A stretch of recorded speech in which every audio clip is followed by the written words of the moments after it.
राजमहल की रानी ने जब एक गरीब संत को अपमानित किया तो उसे पता नहीं था कि वही संत उनकी जिंदगी का सबसे बड़ा सच दिखाने वाला है। दोस्तों, राजस्थान की तपती धरती, चारों ओर फैली रेत, राजसी महलों की भव्यता और शौर्य की कहानियों से गूंजता वातावरण। उसी धरती पर एक राज्य था जिसका नाम था मेवाड़, और उसी मेवाड़ की रानी थी रानी झाली। रानी झाली रूप में अनुपम, स्वभाव में तेज और राजसी मर्यादाओं की सच्ची प्रतीक थी। उनका जीवन वैभव, सम्मान और परंपराओं से भरा हुआ था, लेकिन उनके मन के भीतर एक ऐसा अहंकार भी था जो उन्हें सामान्य लोगों से अलग और श्रेष्ठ महसूस कराता था। उन्हें लगता था कि जन्म से ऊंचा होना ही सबसे बड़ा सत्य है। एक दिन राजमहल के बड़े भव्य यज्ञ का आयोजन किया गया। दूर दूर से ब्राह्मण, साधु और विद्वानों को बुलाया गया। रानी स्वयं उस आयोजन की देखरेख कर रही थी। सोने चांदी के बर्तन, चंदन की खुशबू, मंत्रों की गूंज, सब कुछ बेहद भव्य था। तभी एक सेविका धीरे से आकर के कहती है, महारानी, बाहर एक संत आए हैं, वे आपसे मिलने की इच्छा रखते हैं। रानी ने भौहें सिकोड़ते हुए पूछा, कौन संत? महारानी, उनका नाम रविदास है। लोग कहते हैं कि वे बहुत बड़े संत हैं। रानी ने हल्की हंसी के साथ कहा, रविदास वही जो जूते बनाते हैं? सेविका ने सिर झुका लिया, जी महारानी। रानी के चेहरे पर तिरस्कार साफ झलक रहा था। एक चर्मकार और संत, ये कैसे संभव है? रानी ने तीखे स्वर में कहा। रानी ने आदेश दिया, उन्हें कह दो कि हम अभी व्यस्त हैं, ऐसे लोगों से मिलने का समय नहीं है। सेविका चली गई, लेकिन कुछ देर के बाद फिर वापस आई। महारानी, वो संत कह रहे हैं कि उन्हें आपसे कुछ नहीं चाहिए, बस एक संदेश देना है। रानी ने अनिच्छा से कहा, ठीक है, यही बुला लो।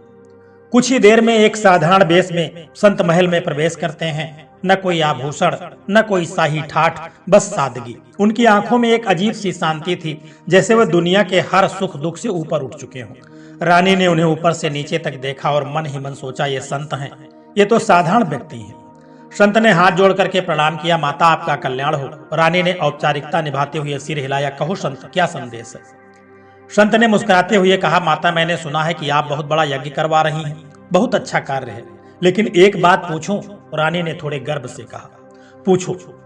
क्या इस यज्ञ में सभी लोगों को समान रूप से आमंत्रित किया गया है? रानी ने तुरंत जवाब दिया, हाँ, सभी योग्य ब्राह्मणों को बुलाया गया है। संत ने धीरे से कहा, और जो ब्राह्मण नहीं है, क्या वे ईश्वर के नहीं हैं? रानी कुछ क्षण के लिए चुप हो गई, फिर बोली, हर किसी को अपनी मर्यादा होती है संत, हर किसी को हर जगह नहीं बुलाया जाता। संत ने शांत स्वर में कहा, तो क्या ईश्वर भी लोगों को जाति के आधार पर अलग अलग मानते हैं? यह सुनकर के रानी के चेहरे पर हल्की नाराजगी आ गई। संत, आप हमें उपदेश देने आए हैं या संदेश देने? रानी के स्वर में कठोरता थी। संत ने मुस्कुराते हुए कहा कि मैं तो बस सत्य कहने आया हूँ। ईश्वर के दरबार में न कोई ऊंचा है, न कोई नीचा, वहां सिर्फ भक्ति देखी जाती है। रानी ने तीखे स्वर में कहा, बस बहुत हो गया, तुम अपनी सीमा भूल रहे हो। महल में सन्नाटा छा गया। सभी दरबारी यह दृश्य देख रहे थे, लेकिन संत रविदास शांत खड़े ही रहे। उन्होंने सिर झुकाया और कहा कि माता, मैं आपकी नाराजगी समझ सकता हूं, लेकिन एक दिन आपको इस सत्य का अनुभव जरूर होगा।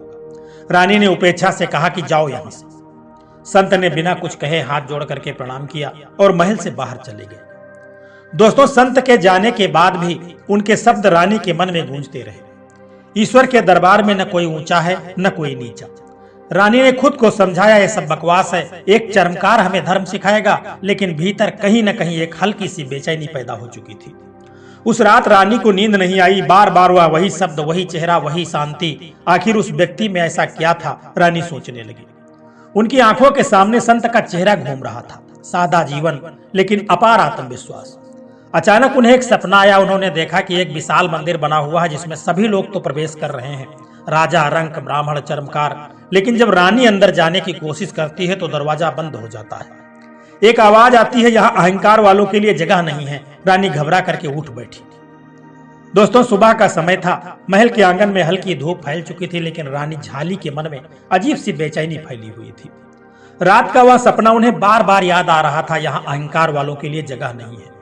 यह आवाज जैसे उनके हृदय में गूंज रही थी। रानी ने तुरंत अपने विश्वसनीय सेवक को बुलाया और कहा कि जाओ उस संत रविदास को ढूंढो और उन्हें आदर सहित महल में लेकर के आओ। सेवक थोड़ा हैरान था, लेकिन उसने सिर झुका करके कहा, जैसी आज्ञा महारानी। पूरा दरबार इस आदेश से चकित था कि कल जिन संत को अपमानित करके भगा दिया गया था, आज उन्हें सम्मान के साथ बुलाया जा रहा है। आखिर कौन सी बात है? सेवक शहर के बाहर की ओर निकल पड़ा। पूछताछ करने पर उसे पता चला कि संत एक छोटे से झोपड़े में रहते हैं, जहां वे जूते बनाने का काम करते हैं। जब सेवक वहां पहुंचा तो उसने एक साधारण दृश्य देखा। एक संत जमीन पर बैठे हैं, हाथ में औजार है और वे बड़ी लगन से जूते बना रहे हैं और मन ही मन भगवान का भजन कर रहे हैं। लेकिन उनके चेहरे पर एक अनोखी शांति थी, जैसे वे किसी और ही संसार में हो। सेवक ने आगे बढ़कर के कहा, प्रणाम संत जी, महारानी ने आपको महल में बुलाया है। संत ने धीरे से सिर उठाया और मुस्कुरा करके कहा कि महारानी ने किस लिए? सेवक ने झिझकते हुए कहा, मुझे कारण नहीं पता, लेकिन उन्होंने विशेष आग्रह किया है कि आपको सम्मान के साथ लाया जाए। संत कुछ देर तक चुप रहे, फिर बोले, कल तो उन्हें हमारी आवश्यकता नहीं थी, आज क्यों? सेवक के पास कोई उत्तर नहीं था। संत ने शांत स्वर में कहा, ठीक है मैं आऊंगा, लेकिन एक शर्त है। सेवक चौंक गया, शर्त? हाँ, मैं महल तभी आऊंगा जब मुझे एक साधारण व्यक्ति की तरह नहीं बल्कि एक अतिथि की तरह स्वीकार किया जाएगा, बिना किसी भेदभाव के। सेवक ने तुरंत कहा, मैं यह संदेश महारानी तक पहुंचा दूंगा। सेवक ने लौट करके सारी बातें रानी को बता दी। दरबार में फुसफुसाहट शुरू हो गई। एक चरमकार शर्त रख रहा है, ये तो राज मर्यादा के खिलाफ है। लेकिन रानी इस बार शांत थी। उन्होंने कुछ क्षण सोचा, फिर दृढ़ स्वर में कहा कि हम उसकी शर्त को स्वीकार करते हैं। पूरा दरबार स्तब्ध रह गया और कुछ ही समय के बाद संत महल में पहुंच गए। लेकिन इस बार दृश्य अलग था। महल के द्वार पर उनका भव्य स्वागत किया गया, फूलों की वर्षा हुई और उन्हें आदर पूर्वक सम्मान पूर्वक अंदर लाया गया। रानी स्वयं सिंहासन से उठ करके उनके सामने आई। यह देख करके सभी दरबारी आश्चर्यचकित थे। रानी ने हाथ जोड़ करके कहा, संत जी, कल जो कुछ हुआ उसके लिए हमें क्षमा कर दीजिए।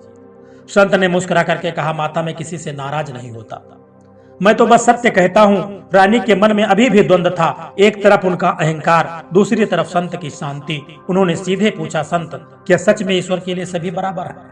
संत ने बिना झिझके उत्तर दिया, हाँ माता, जैसे सूरज की रोशनी सभी पर समान रूप से पड़ती है, वैसे ही ईश्वर की कृपा भी सब पर समान बरसती है। रानी अभी भी पूरी तरह आश्वस्त नहीं थी। उन्होंने सोचा, मैं इनकी परीक्षा लेती हूँ। उन्होंने आदेश दिया कि आज महल में भंडारा होगा और संत जी स्वयं प्रसाद वितरण करेंगे। दरबारियों को यह अच्छा नहीं लगा, लेकिन रानी के आदेश के सामने कोई कुछ नहीं कह सका। महल में विशाल भंडारा की शुरुआत हुई। सैकड़ों लोग आए, ब्राह्मण, व्यापारी, सैनिक और आम जनता।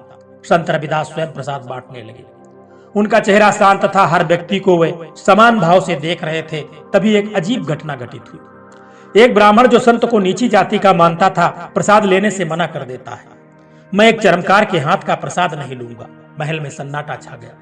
रानी भी यह दृश्य देख रही थी। संत ने मुस्कुराते हुए कहा, ठीक है, आप मत लीजिए। उन्होंने बिना किसी क्रोध के प्रसाद आगे बढ़ा दिया। लेकिन तभी एक अद्भुत घटना घटी। जैसे ही वह ब्राह्मण पीछे हटता है, उसे चक्कर आने लगता है और वह जमीन पर गिर पड़ता है। सभी लोग घबरा जाते हैं। रानी तुरंत उठ करके उसके पास आती है, वैद्य को बुलाओ। लेकिन तभी संत धीरे धीरे आगे बढ़ते हैं। उन्होंने उस ब्राह्मण के सिर पर जैसे ही हाथ रखा और शांत स्वर में कहने लगे, जब तक मन में भेदभाव है तब तक शरीर भी शुद्ध नहीं रह सकता। कुछ ही क्षणों में ब्राह्मण की आंखें खुल जाती हैं। वह उठ करके बैठ जाता है और कांपते हुए संत के चरणों में गिर पड़ता है। मुझे क्षमा कर दीजिए, मैं अज्ञानी था। यह दृश्य देख करके रानी का हृदय कांप उठा। जो बात कल तक उन्हें असंभव लग रही थी, आज उनकी आंखों के सामने घटित हो रही थी। रानी धीरे धीरे संत के पास आई। उनकी आंखों में अब अहंकार नहीं था, बल्कि जिज्ञासा और श्रद्धा थी। उन्होंने धीमे स्वर में कहा, संत, क्या आप मुझे वह मार्ग दिखा सकते हैं जिससे मैं ईश्वर को पा सकूं? संत ने मुस्कुरा करके कहा, मार्ग बड़ा सरल है माता, बस अपने मन को, अहंकार को निकाल दीजिए और सभी को समान समझिए। रानी के मन में कुछ बदल चुका था। वह अब सिर्फ एक रानी नहीं रहना चाहती थी, वह एक सच्चा भक्त बनना चाहती थी। लेकिन क्या यह बदलाव अस्थायी रहेगा या फिर समाज और दरबार का दबाव उन्हें वापस उसी अहंकार की ओर ले जाएगा? दोस्तों, महल का वातावरण पहले जैसा नहीं रहा था। जहां पहले सिर्फ राशि, ठाट, मर्यादा और परंपराओं की बात होती थी, वही अब संत रविदास के विचारों की चर्चा होने लगी थी। रानी झाली के मन में जो परिवर्तन आया था, वह अब उनके व्यवहार में साफ दिखाई देने लगा था। रानी अब पहले की तरह कठोर नहीं रही। वह महल के सेवकों से भी विनम्रता से बात करने लगी, गरीबों की सहायता करने लगी और सबसे बड़ी बात यह कि वह किसी को, जाति को, स्थिति से नहीं आंकती थी। दरबारियों के लिए सब एक बड़ा बदलाव था। एक दिन एक मंत्री ने दूसरे से कहा, महारानी पर उस संत का जादू चल गया है। दूसरा बोला, अगर यही चलता रहा तो राजमर्यादा खतरे में पड़ जाएगी। धीरे धीरे दरबार में असंतोष फैलने लगा। ब्राह्मण और उच्च वर्ग के जो लोग थे, रानी के इस परिवर्तन से खुश नहीं थे। एक दिन सभी ने मिलकर के राजा के पास जाने का निर्णय लिया। दरबारियों ने राजा से कहा कि महाराज, महारानी का व्यवहार राज्य की परंपराओं के खिलाफ जा रहा है। राजा ने गंभीर स्वर में पूछा, कैसा व्यवहार? उसने कहा कि एक ब्राह्मण आगे आया, महाराज, महारानी एक चरमकार संत के प्रभाव में आ चुकी है। वह उसे सम्मान दे रही है और समाज में ऊंच नीच की मर्यादा को तोड़ रही है। राजा कुछ क्षण चुप रहे। उन्हें भी यह सब कुछ सुनकर के चिंता हुई। शाम को राजा रानी को अपने कक्ष में बुलाया। महारानी, ये सब मैं क्या सुन रहा हूँ? रानी शांत थी। महाराज, जो भी आप सुन रहे हैं वह सत्य सुन रहे हैं। राजा ने आश्चर्य से पूछा कि आप एक चर्मकार को गुरु मान रही हैं? रानी ने दृढ़ता से कहा कि वह सिर्फ चर्मकार नहीं है, वह एक सच्चे संत हैं। राजा का स्वर थोड़ा कठोर हो गया। महारानी, आप भूल रही हैं कि आप एक राजघराने से हैं। आपकी हर क्रिया का असर पूरे राज्य पर पड़ता है। रानी ने शांत स्वर में कहा कि जिस पर भगवान की कृपा हो जाए वह ऊंच नीच नहीं हो सकता। महाराज, अगर सत्य को स्वीकार करना गलत है तो मैं यह गलती बार बार करूंगी। राजा कुछ देर के लिए चुप हो गए। उन्होंने पहली बार रानी की आंखों में ऐसा आत्मविश्वास देखा था और अगले ही दिन पूरे राज्य में चर्चा फैल गई। रानी एक चर्मकार के चरणों में झुक रही है। राजघराने की मर्यादा समाप्त हो रही है। लोगों ने विरोध शुरू कर दिया। कुछ ब्राह्मणों ने तो यह कह दिया, अगर ऐसा ही चलता रहा तो हम राज्य को छोड़ देंगे। यह रानी के लिए सबसे कठिन समय था। एक तरफ उनका नया विश्वास और दूसरी तरफ समाज और दरबार का भारी दबाव। लेकिन अब उनका मन पहले जैसा नहीं था। वह जान चुकी थी कि सच्चाई क्या है। रानी सीधे संत रविदास के पास पहुंची। वह उन्हें उसी झोपड़ी में मिले जहां वे पहले थे। रानी ने उनके चरणों में झुक करके कहा कि संत, मेरा मार्ग बहुत कठिन हो गया है, मैं क्या करूं? संत ने मुस्कुरा करके कहा कि माता, जब आप सत्य के मार्ग पर चलती हैं तो कठिनाइयां आना स्वाभाविक है। रानी ने पूछा, लेकिन समाज का इतना विरोध, क्या मैं गलत हूं? संत ने धीरे से कहा, अगर आप अपने मन की आवाज सुन रही हैं और उनमें अहंकार नहीं केवल प्रेम और समानता है तो आप कभी गलत नहीं हो सकती। इतना सुनकर के रानी के मन का जो डर था वह कम होने लगा। अगले दिन दरबार में एक विशेष सभा बुलाई गई। सभी दरबारी ब्राह्मण और राजा उपस्थित हुए। रानी भी वहां पहुंची। पूरा माहौल गंभीर था। रानी सिंहासन के सामने खड़ी हुई और बोली, आज मैं एक महत्वपूर्ण निर्णय लेने जा रही हूं। सभी की नजरें उन पर टिक गईं। रानी ने कहा कि मैं संत रविदास को अपना गुरु मानती हूं और यह निर्णय मैं किसी दबाव में नहीं बल्कि अपनी आत्मा की आवाज पर ले रहा हूं। दरबार में हलचल मच गई। रानी ने आगे कहा, आज से मेरे लिए न कोई ऊंचा है न कोई नीचा, सभी ईश्वर के समान अंश हैं। यह सुनकर के कई दरबारी क्रोधित हो गए, लेकिन रानी अब अडिग थी। रानी गहरी सांस ली। कुछ ही क्षण तक उन्होंने रानी को देखा, फिर धीरे से कहा, अगर यह आपका अंतिम निर्णय है तो मैं इसका विरोध नहीं करूंगा। पूरा दरबार हैरान रह गया। उस दिन के बाद रानी का जीवन पूरी तरह से बदल चुका था। वह अब सिर्फ एक रानी नहीं थी, वह एक सच्ची साधक बन चुकी थी। लेकिन क्या समाज उन्हें स्वीकार करेगा? क्या उनके इस निर्णय का राज्य पर कोई असर पड़ेगा? और क्या संत रविदास उन्हें उस अंतिम सत्य तक पहुंचा पाएंगे जिसकी तलाश अब भी उनके मन में जल रही थी? रानी झाली के निर्णय के बाद पूरा मेवाड़ दो हिस्सों में बंट गया। एक पक्ष था जो परंपराओं, जाति और ऊंच नीच में विश्वास करता था और दूसरा पक्ष जो रानी के लिए विचारों से प्रभावित हो रहा था। लेकिन सबसे बड़ा परिवर्तन रानी के भीतर हो चुका था। रानी का नया जीवन। अब रानी का दिन राष्ट्रीय ऐश्वर्य से नहीं बल्कि भक्ति से शुरू होता। सुबह होते हुए महल के मंदिर में जाती, लेकिन अब उनका ध्यान सिर्फ पूजा पाठ तक सीमित नहीं था। वह महल से बाहर निकल करके गरीबों के बीच जाती, उनके साथ बैठती, उनका हाल चाल पूछती और सबसे आश्चर्यजनक बात यह, वे अब किसी भी व्यक्ति के हाथ का जल और भोजन ग्रहण करने लगी थी। यह सब देख करके दरबारियों का क्रोध और बढ़ गया। एक दिन कुछ प्रमुख ब्राह्मण और मंत्री फिर से राजा के पास पहुंचे। महाराज, अब स्थिति हाथ से निकलती जा रही है। महारानी ने सभी सीमाएं तोड़ दी हैं। राजा इस बार चुप नहीं रहे। उन्होंने कहा, तो आप लोग क्या चाहते हैं? एक ब्राह्मण बोला, हम चाहते हैं कि महारानी अपने इस निर्णय को वापस लें या फिर हमें यह सिद्ध करके दिखाएं कि उनका मार्ग सही है। अगले दिन दरबार में एक विशेष सभा बुलाई गई। राजा, रानी, ब्राह्मण, मंत्री सभी उपस्थित हुए। सभा में एक वृद्ध ब्राह्मण आगे आया और कहने लगा, महारानी, आप कहती हैं कि ईश्वर के लिए सभी समान हैं, तो क्या आप यह सिद्ध कर सकती हैं? रानी ने शांत स्वर में कहा, सत्य को सिद्ध करने की आवश्यकता नहीं होती, वह स्वयं प्रकट हो जाता है। ब्राह्मण मुस्कुराया, तो फिर एक परीक्षा हो जाए। ब्राह्मण ने कहा कि हम एक विशेष यज्ञ करेंगे और उसमें केवल वही व्यक्ति सफल होगा जिसे ईश्वर स्वयं स्वीकार करेंगे। फिर उसने तीखे स्वर में कहा कि अगर आपके गुरु सच में महान संत हैं तो उन्हें यह यज्ञ पूरा करके दिखाना होगा। पूरे दरबार में सन्नाटा छा गया। यह सीधी चुनौती थी संत रविदास को। सभी की नजरें रानी पर थी, लेकिन रानी के चेहरे पर कोई डर नहीं था। उन्होंने दृढ़ता से कहा कि मैं यह चुनौती स्वीकार करती हूँ। रानी तुरंत संत रविदास के पास पहुंची। उन्होंने पूरी बात बताई। संत, यह केवल मेरी नहीं, आपके उपदेशों की परीक्षा है। संत शांत बैठे थे, जैसे उन्हें पहले से सब कुछ पता हो। उन्होंने धीरे से कहा कि माता, जो सत्य होता है उसे किसी परीक्षा की आवश्यकता नहीं होती, लेकिन अगर इससे लोगों का भ्रम दूर होता है तो मैं यह भी करूंगा। कुछ दिनों के बाद यज्ञ का दिन आ गया। महल के विशाल प्रांगण में एक बड़ा यज्ञ कुंड बनाया गया। चारों ओर मंत्रों की गूंज थी। सैकड़ों लोग इस दृश्य को देखने आए थे। सबके मन में एक ही सवाल था, क्या एक चरमकार संत इस यज्ञ को सफल कर पाएगा? संत रविदास साधारण वेश में वहां पहुंचे, न कोई विशेष तैयारी, न कोई दिखावा, बस उनके चेहरे पर वही शांति थी। कुछ लोग उनका मजाक उड़ा रहे थे, देखो ये यज्ञ करेंगे, इनसे तो जूते बनवाओ। लेकिन संत ने किसी भी बात पर ध्यान नहीं दिया। संत ने कुंड के सामने बैठ करके आंखें बंद की और धीरे धीरे मंत्रोच्चारण करने लगे। उनकी आवाज बहुत धीमी थी, लेकिन उसमें एक अजीब सी शक्ति थी। पूरा वातावरण बदलने लगा। जैसे जैसे संत मंत्र पढ़ते गए, यज्ञ की अग्नि अपने आप प्रज्वलित हो उठी। कोई घी नहीं डाला गया था, फिर भी अग्नि तेज होती जा रही थी।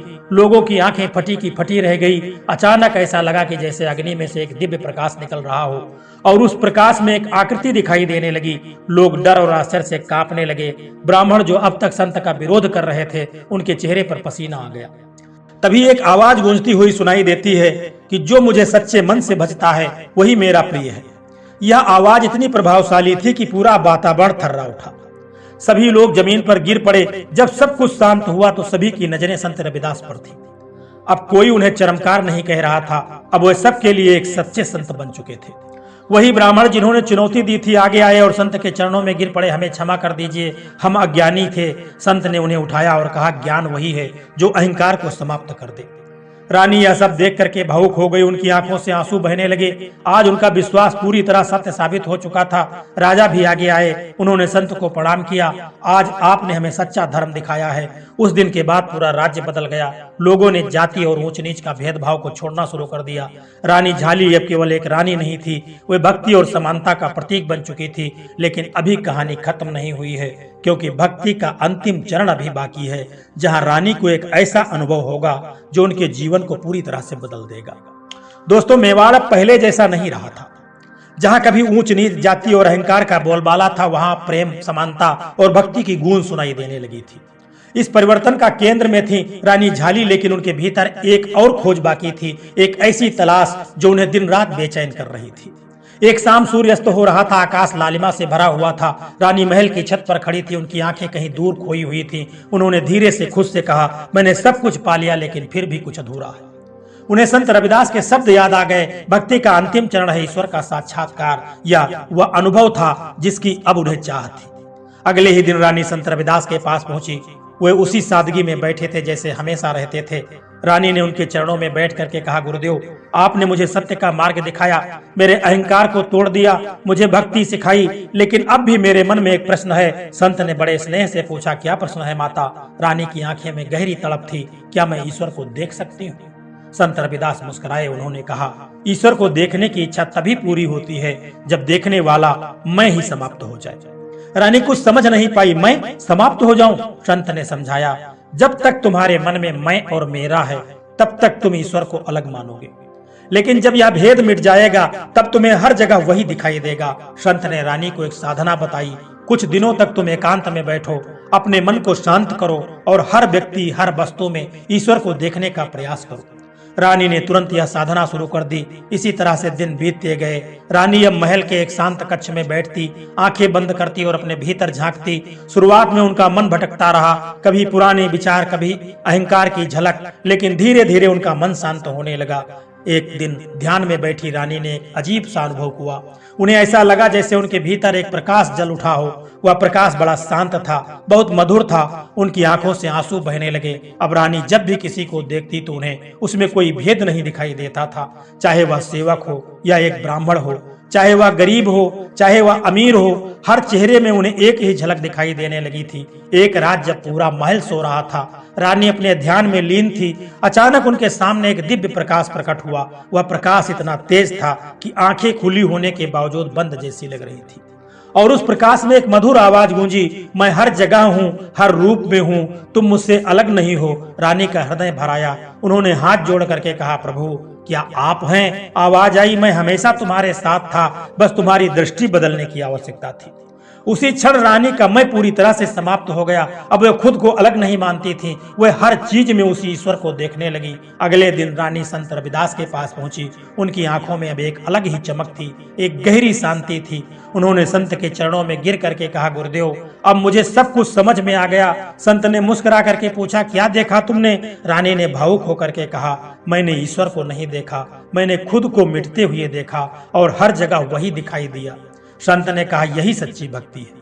जहां भक्त और भगवान में कोई भेद नहीं रहता। उस दिन के बाद रानी का जीवन पूरी तरह से बदल गया।